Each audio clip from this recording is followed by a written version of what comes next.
आदरणीय प्रधानमंत्री जी, उत्तर प्रदेश के आदरणीय मुख्यमंत्री जी, आदरणीय राज्यपाल महोदया, देश के आज विद्यमान सभी पंथ संप्रदायों का प्रतिनिधित्व करने वाले हमारे संत ऋषि आचार्य गण और समाज के सब स्तरों का प्रतिनिधित्व करने वाले निमंत्रित महानुभाव, आज का आनंद शब्दों में वर्णनातीत है और उसके वर्णन करने का प्रयास इसके पहले के वक्तव्यों में अच्छा हो गया है। यह भी बता दिया गया है और हम जानते भी हैं कि आज अयोध्या में रामलला के साथ भारत का स्व लौट के आया है।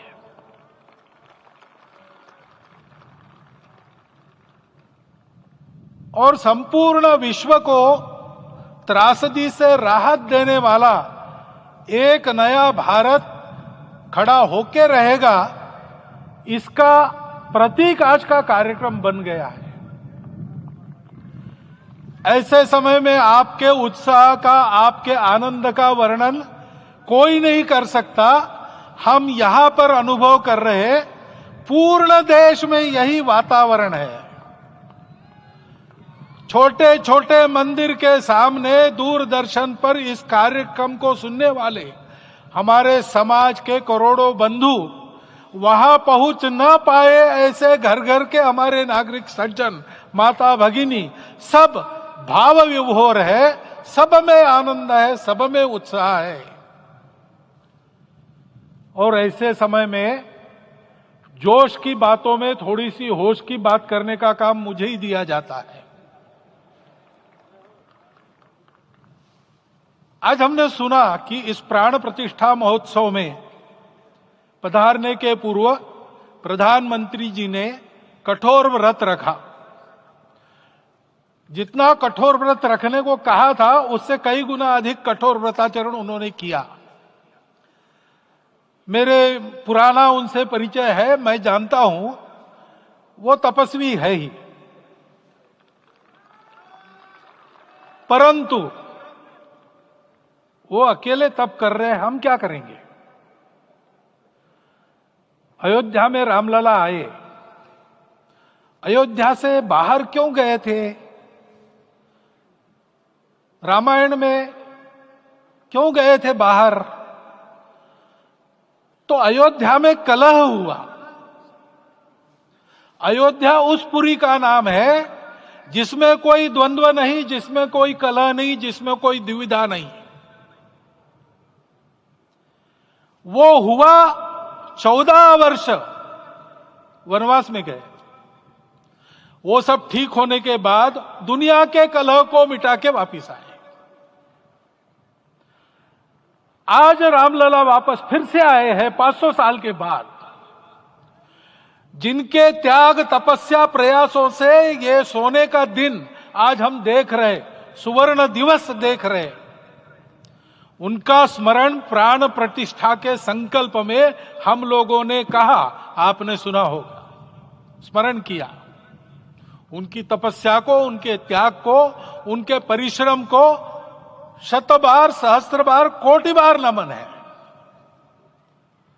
रामलला के यहां इस युग में आज के दिन फिर वापस आने का इतिहास जो जो श्रवण करेगा वो राष्ट्र के लिए कर्म प्रवण होगा और उसके राष्ट्र का सब दुख दैन्य हरण होगा। ऐसे इस इतिहास का सामर्थ्य है। परंतु उसमें हमारे लिए कर्तव्य का आदेश भी है। प्रधानमंत्री जी ने तप किया, अब हमको भी तप करना है। राम राज्य आने वाला है, वो कैसा था, दैहिक दैविक भौतिक तापा, राम राज नहीं कहु व्यापा, सब नर करहि परस्पर प्रीति, चलहि स्वधर्म निरत श्रुति नीति, सब निर्दंभ धर्म रत पुनि, नर अरु नारी चतुर सब गुनी, सब गुणज्ञ पंडित सब ज्ञानी, सब कृतज्ञ नहीं कपट सयानी। राम राज्य के सामान्य नागरिकों का जो वर्णन है, हम भी इस गौरवमय भारतवर्ष की संतानें हैं। कोटि कोटि कंठ उसका जयगान करने वाले हमारे हैं। हमको इस प्रकार के व्यवहार को रखने का तप आचरण करना पड़ेगा। हमको भी सारे कलह को विदाई देनी पड़ेगी। छोटे छोटे परस्पर मत रहते हैं, छोटे छोटे विवाद रहते हैं, उसको लेकर लड़ाई करने की आदत छोड़ देनी पड़ेगी। आखिर है क्या? ये बात बताइए, वो सामान्य नागरिक कैसे थे? निर्दंभ, प्रामाणिकता से आचरण करने वाले, केवल बातें करने वाले नहीं और बातें करके उसका अहंकार पालने वाले नहीं थे। काम करते थे, आचरण करते थे और अहंकार नहीं था। ऐसे वो थे और धर्मरत थे। यानी क्या थे? इस पर कठिन भाषा में प्रवचन बहुत लंबा हो सकता है, लेकिन थोड़े में धर्म के जो 4 मूल्य जिनकी चौखट पर धर्म है, ऐसा श्रीमद् भागवत में बताया है, सत्य करुणा शुचिता तपस, उसका आज हमारे लिए युगानुकूल आचरण क्या है? तो सत्य कहता है कि सब घटों में राम है, ब्रह्म सत्य है, वही सर्वत्र है। तो हमको ये जानकर आपस में समन्वय से चलना होगा, क्योंकि हम चलते हैं, सबके लिए चलते हैं, सब हमारे हैं, इसलिए हम चल पाते हैं। और इसलिए आपस में समन्वय रखकर व्यवहार करना, यह धर्म का पहला जो पैर है, सत्य, उसका आचरण है। करुणा दूसरा कदम है, उसका आचरण है सेवा और परोपकार। सरकार की कई योजनाएं गरीबों को राहत दे रही, सब हो रहा है, लेकिन हमारा भी कर्तव्य है, ये सब समाज बांधव हमारे अपने बंधु है। तो जहां हमको दुख दिखता है, पीड़ा दिखती है, वहां हम दौड़ जाए, सेवा करें, दोनों हाथों से कमाएं, अपने लिए न्यूनतम आवश्यक रखकर बाकी सारा वापस दे, सेवा और परोपकार के माध्यम से। यह करुणा का अर्थ आज है। शुचिता पर चलना है, यानी पवित्रता होनी चाहिए। पवित्रता के लिए संयम चाहिए, अपने को रोकना है। सब अपनी इच्छाएं, सब अपने मत, सब अपनी, सारी पृथ्वी सब मानवों को जीवित रखेगी। गांधी जी कहते थे, earth has enough for everyone's need, but it cannot satisfy everyone's greed. तो लोभ नहीं करना, संयम में रहना और अनुशासन का पालन करना, अपने जीवन में अनुशासित रहना, अपने कुटुंब में अनुशासन रहना, अपने समाज में अनुशासन रहना। सामाजिक जीवन में नागरिक अनुशासन का पालन करना। भगिनी निवेदिता कहती थी कि स्वतंत्र देश में नागरिक संवेदना रखना और नागरिक अनुशासन का पालन करना, यही देशभक्ति का रूप है। इससे जीवन में पवित्रता आती है। और तपस का तो मूर्तिमान उदाहरण आपके सामने आज दिया गया। व्यक्तिगत तपस तो हम करेंगे, सामूहिक तपस क्या है? संगच्छध्वम संवदध्वम संवो मनांसी जानता।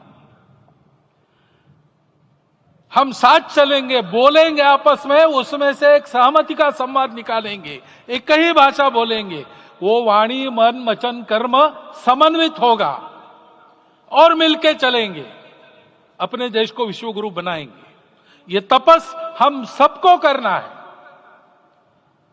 500 वर्षों तक अनेक पीढ़ियों ने लगकर परिश्रम करके, प्राणों का बलिदान देके, खून पसीना बहाकर आज ये आनंद का दिन सारे राष्ट्र को उपलब्ध करा दिया। उन सबके प्रति हमारे मन में कृतज्ञता है। मैं यहां बैठता हूं तो मेरे मन में विचार आता है कि मुझे बिठाया, मैंने क्या किया? वो तो जो उन्होंने किया उसका प्रतिनिधि भी मुझे बनाया गया है, उस प्रतिनिधि के नाते मैं ये अवदान स्वीकार करता हूं और उन्हीं को अर्पण करता हूं। परंतु उनका ये व्रत हमको आगे लेके जाना है। जिस धर्म स्थापना विश्व में करने के लिए राम का अवतार हुआ था, उस धर्म स्थापना को अनुकूल स्थिति अपने आचरण में, अपने देश में उत्पन्न करना, यह अपना कर्तव्य बनता है। रामलला आए हैं हमारे मन को आह्लादित करने के लिए, उत्साही करने के लिए, प्रेरणा देने के लिए, साथ साथ इस कर्तव्य की याद दिलाकर उसमें कृति प्रवण करने के लिए आए हैं। उनका आदेश सर पे लेके हम यहां से जाए।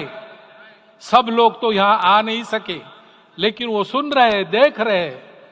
अभी इसी क्षण से इस व्रत का पालन हम करेंगे तो मंदिर निर्माण पूरे होते होते विश्व गुरु भारत का निर्माण भी पूरा हो जाएगा। इतनी क्षमता हम सबकी है। इसका मैं एक बार स्मरण देता हूं, आप सबको धन्यवाद देता हूं और मेरे 4 शब्द समाप्त करता हूं। भारत के यशस्वी प्रधानमंत्री माननीय नरेंद्र भाई मोदी जी अपने मनोभाव प्रकट करेंगे।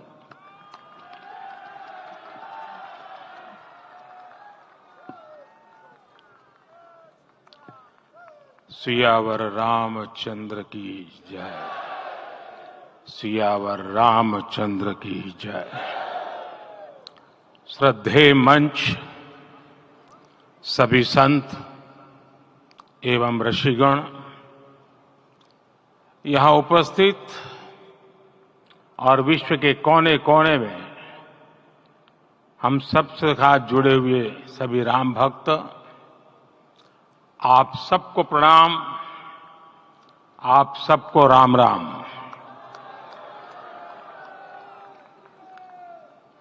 आज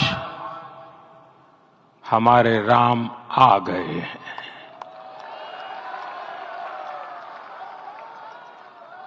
सदियों की प्रतीक्षा के बाद हमारे राम आ गए हैं। सदियों का अभूतपूर्व धैर्य, अनगिनत बलिदान, त्याग और तपस्या के बाद हमारे प्रभु राम आ गए हैं। इस शुभ घड़ी की आप सभी को, समस्त देशवासियों को बहुत बहुत बधाई। मैं अभी गर्भगृह में ईश्वरीय चेतना का साक्षी बनकर आपके सामने उपस्थित हुआ हूं। कितना कुछ कहने को है, लेकिन कंठ अवरुद्ध है। मेरा शरीर अभी भी स्पंदित है, चित्त अभी भी उस पल में लीन है।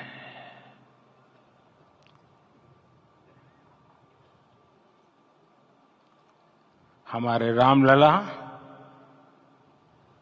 अब टेंट में नहीं रहेंगे।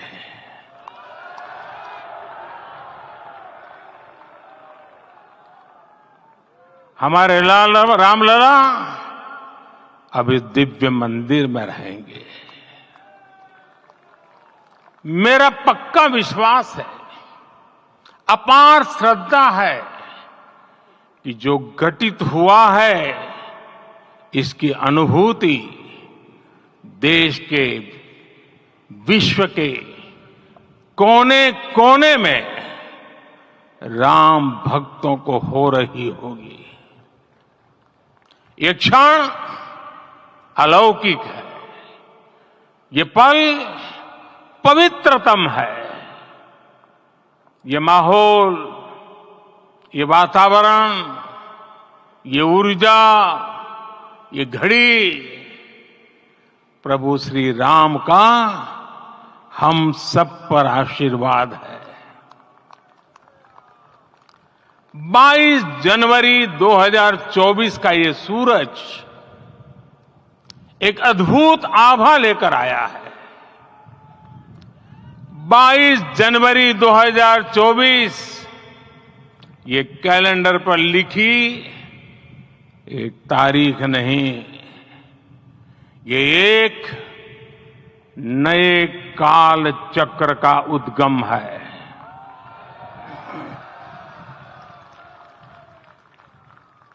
राम मंदिर के भूमि पूजन के बाद से प्रतिदिन पूरे देश में उमंग और उत्साह बढ़ता ही जा रहा था।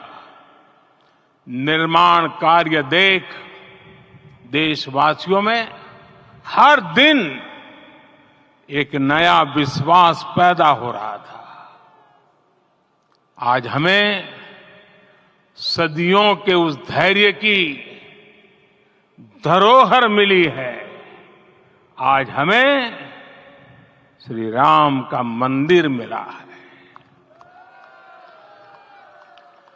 गुलामी की मानसिकता को तोड़कर उठ खड़ा हो राष्ट्र। अतीत के हर दंश से हौसला लेता हुआ राष्ट्र ऐसे ही नव इतिहास का सृजन करता है। आज से 1000 साल बाद भी लोग आज की इस तारीख की, आज के इस पल की चर्चा करेंगे। और ये कितनी बड़ी राम कृपा है कि हम सब इस पल को जी रहे हैं, इसे साक्षात घटित होते देख रहे हैं। आज दिन दिशाएं दिग दिगंत सब दिव्यता से परिपूर्ण है। ये समय सामान्य समय नहीं है। ये काल के चक्र पर सर्वकालिक शाही से अंकित हो रही अमिट स्मृति रेखाएं हैं। साथियों, हम सब जानते हैं कि जहां राम का काम होता है वहां पवन पुत्र हनुमान अवश्य विराजमान होते हैं। इसलिए मैं राम भक्त हनुमान और हनुमान गढ़ी को भी प्रणाम करता हूं। मैं माता जानकी, लक्ष्मण जी, भरत, शत्रुघ्न सबको नमन करता हूं। मैं पावन अयोध्यापुरी और पावन सरयू को भी प्रणाम करता हूं। मैं इस पल दैवीय अनुभव कर रहा हूं कि जिनके आशीर्वाद से ये महान कार्य पूरा हुआ है। वे दिव्य आत्माएं, वे दैवीय विभूतियां भी इस समय हमारे आसपास उपस्थित है। मैं इनसे भी दिव्य चेतनाओं को भी कृतज्ञता पूर्वक नमन करता हूं। मैं आज प्रभु श्री राम से क्षमा याचना भी करता हूं। हमारे पुरुषार्थ, हमारे त्याग, तपस्या में कुछ तो कमी रह गई होगी कि हम इतनी सदियों तक ये कार्य कर नहीं पाए। आज वो कमी पूरी हुई है।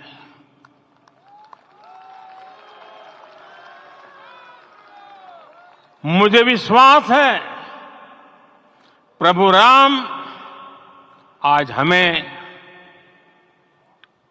अवश्य क्षमा करेंगे। मेरे प्यारे देशवासियों, त्रेता में राम आगमन पर पूज्य संत तुलसीदास जी ने लिखा है, प्रभु बिलो की हर से पुरबासी, जनित वियोग विपत्ति समनासी। अर्थात प्रभु का आगमन देकर ही सब अयोध्यावासी, समग्र देशवासी हर्ष से भर गए। लंबे वियोग से जो आपत्ति आई थी उसका अंत हो गया। उस कालखंड में तो वो वियोग केवल 14 वर्षों का था, तब भी इतना असह्य था।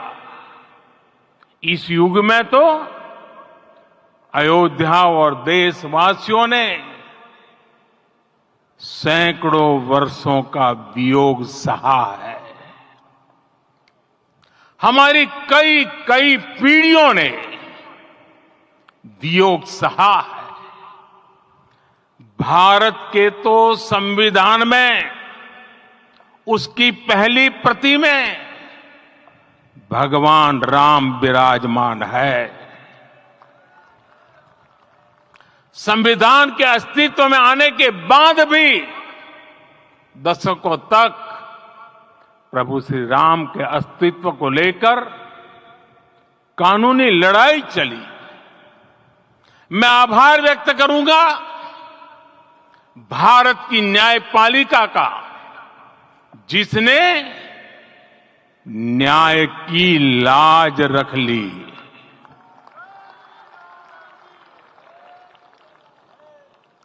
न्याय के पर्याय प्रभु राम का मंदिर भी न्यायबद्ध तरीके से ही बना। साथियों, आज गांव-गांव में एक साथ कीर्तन संकीर्तन हो रहे हैं। आज मंदिरों में उत्सव हो रहे हैं, स्वच्छता अभियान चलाए जा रहे हैं। पूरा देश आज दीपावली मना रहा है। आज शाम घर घर राम ज्योति प्रज्वलित करने की तैयारी है। कल मैं श्री राम के आशीर्वाद से धनुषकोडी में राम सेतु के आरंभ बिंदु अरिचल मुनाई पर था। जिस घड़ी प्रभु राम समुद्र पार करने निकले थे, वो एक पल था जिसने काल चक्र को बदला था। उस भावमय पल को महसूस करने का मेरा ये विनम्र प्रयास था।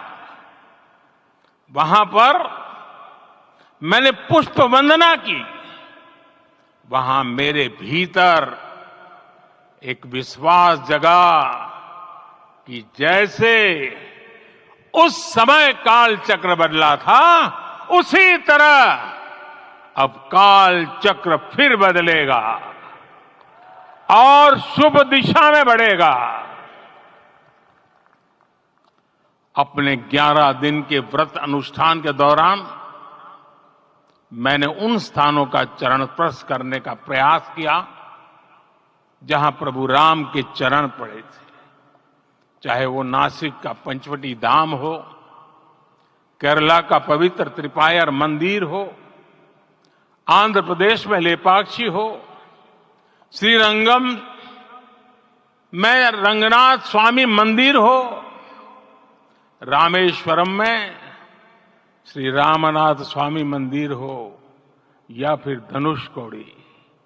मेरा सौभाग्य है कि इसी पुनीत पवित्र भाव के साथ मुझे सागर से सरयू तक की यात्रा का अवसर मिला।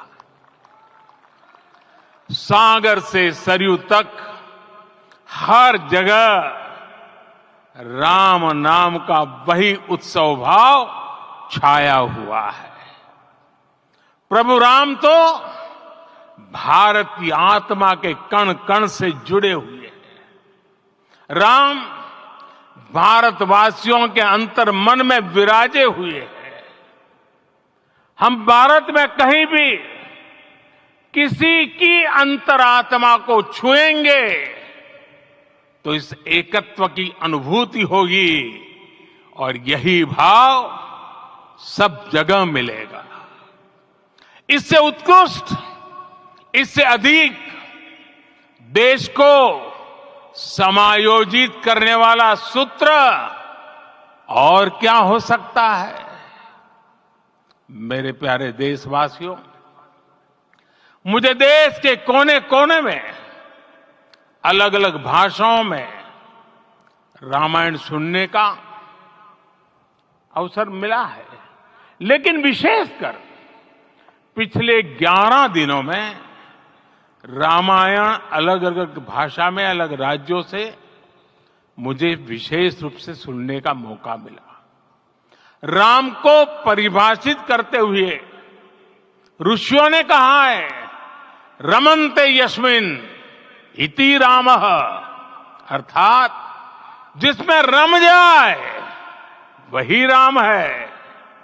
राम लोक की स्मृतियों में, पर्वत से लेकर परंपराओं में सर्वत्र समाये हुए हैं।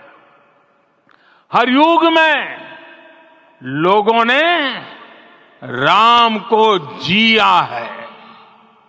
हर युग में लोगों ने अपने अपने शब्दों में अपनी अपनी तरह से राम को अभिव्यक्त किया है और ये राम रस जीवन प्रवाह की तरह निरंतर बहता रहता है।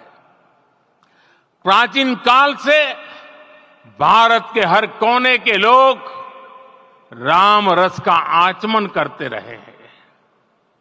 राम कथा असीम है और रामायण भी अनंत है। राम के आदर्श, राम के मूल्य, राम की शिक्षाएं सब जगह एक समान है। प्रिय देशवासियों, आज इस ऐतिहासिक समय में देश उन व्यक्तित्वों को भी याद कर रहा है जिनके कार्य और समर्पण की वजह से आज हम ये शुभ दिन देख रहे हैं। राम के इस काम में कितने ही लोगों ने त्याग और तपस्या की पराकाष्ठा करके दिखाई है। उन अनगिनत राम भक्तों के, उन अनगिनत कार सेवकों के और उन अनगिनत संत महात्माओं के हम सब ऋणी हैं। साथियों, आज का ये अवसर उत्सवता का क्षण तो है ही, लेकिन इसके साथ ही यह क्षण भारतीय समाज की परिपक्वता के बोध का भी क्षण है। हमारे लिए ये अवसर सिर्फ विजय का नहीं, विनय का भी है। दुनिया का इतिहास साक्षी है कि कई राष्ट्र अपने ही इतिहास में उलझ जाते हैं। ऐसे देशों ने जब भी अपने इतिहास की उलझी हुई गांठों को खोलने का प्रयास किया, उन्हें सफलता पाने में बहुत कठिनाई आई, बल्कि कई बार तो पहले से ज्यादा मुश्किल परिस्थितियां बन गई। लेकिन हमारे देश ने इतिहास की इस गांठ को जिस गंभीरता और भावुकता के साथ खोला है, वो ये बताती है कि हमारा भविष्य हमारे अतीत से बहुत सुंदर होने जा रहा है। वो भी एक समय था जब कुछ लोग कहते थे कि राम मंदिर बना तो आग लग जाएगी। ऐसे लोग भारत के सामाजिक भाव की पवित्रता को नहीं जान पाए। रामलला के इस मंदिर का निर्माण भारतीय समाज के शांति, धैर्य, आपसी सद्भाव और समन्वय का भी प्रतीक है। हम देख रहे हैं ये निर्माण किसी आग को नहीं बल्कि ऊर्जा को जन्म दे रहा है। राम मंदिर समाज के हर वर्ग को एक उज्जवल भविष्य के पथ पर बढ़ने की प्रेरणा लेकर आया है।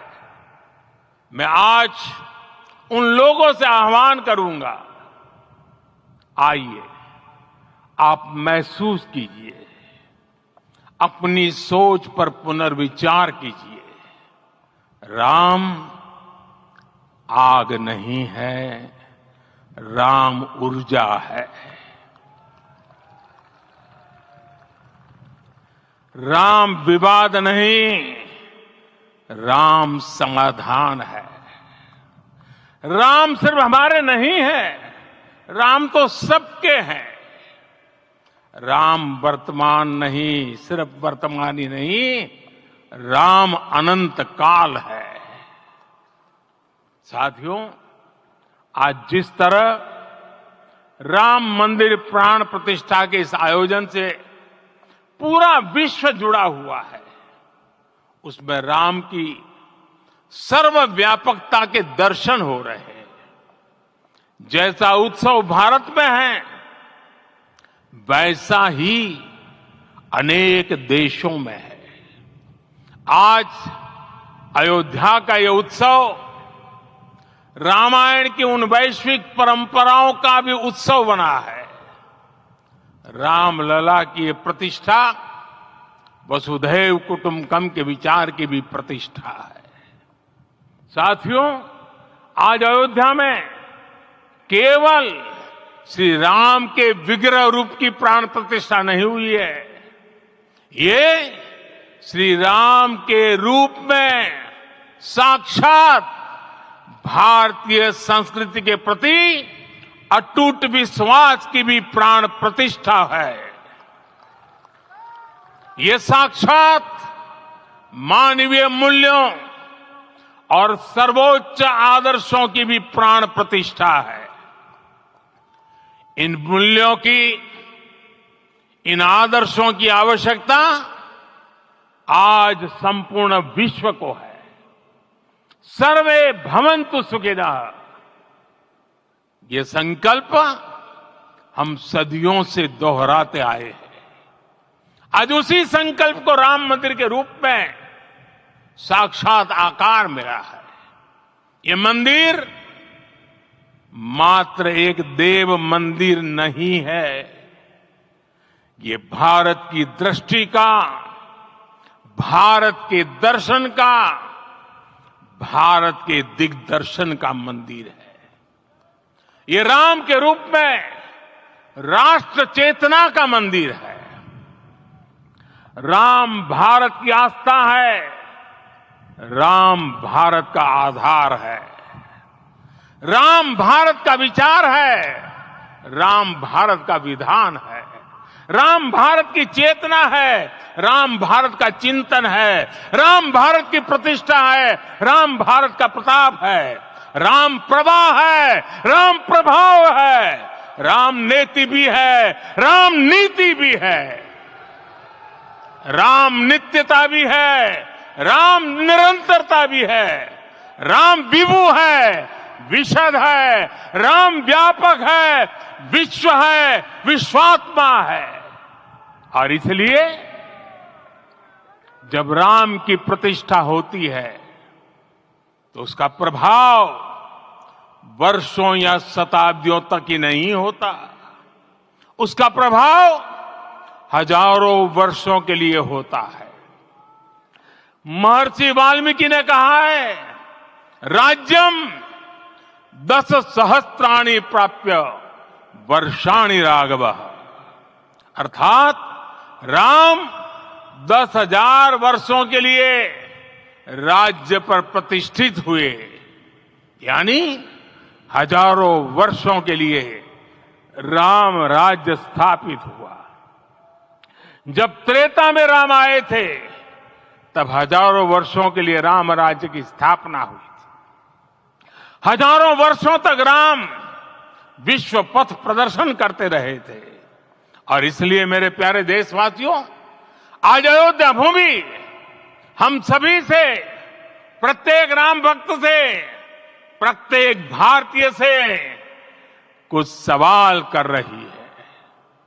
श्री राम का भव्य मंदिर तो बन गया, अब आगे क्या? सदियों का इंतजार तो खत्म हो गया, अब आगे क्या? आज के इस अवसर पर जो दैवीय आत्माएं हमें आशीर्वाद देने के लिए उपस्थित हुई हैं, हमें देख रही हैं, उन्हें क्या हम ऐसे ही विदा करेंगे? नहीं, कदापि नहीं। आज मैं पूरे पवित्र मन से महसूस कर रहा हूं कि काल चक्र बदल रहा है। ये सुखद संयोग है कि हमारी पीढ़ी को एक कालजयी पथ के शिल्पकार के रूप में चुना गया है। 1000 वर्ष बाद की पीढ़ी राष्ट्र निर्माण के हमारे आज के कार्यों को याद करेगी। इसलिए मैं कहता हूं, यही समय है, सही समय है। हमें आज से, इस पवित्र समय से अगले 1000 साल के भारत की नींव रखनी है। मंदिर निर्माण से आगे बढ़कर अब हमें सभी देशवासी यही इस पल से समर्थ, सक्षम, भव्य, दिव्य भारत के निर्माण की सौगंध लेते हैं।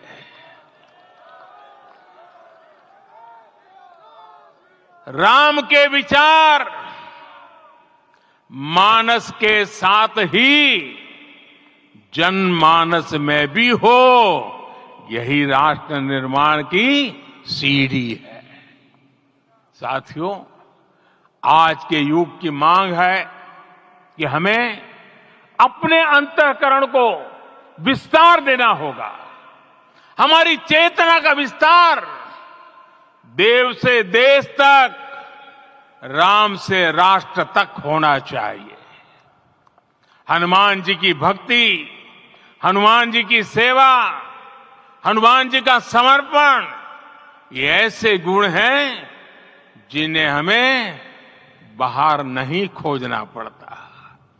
प्रत्येक भारतीय में भक्ति, सेवा और समर्पण के भाव समर्थ, सक्षम, भव्य, दिव्य भारत का आधार बनेंगे।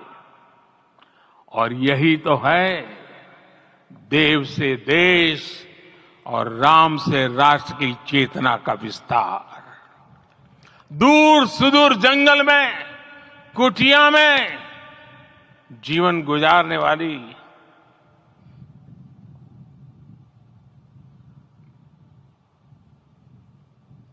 मेरी आदिवासी मां शबरी का ध्यान आते ही अप्रतिम विश्वास जागृत होता है। मां शबरी तो कब से कहती थी, राम आएंगे।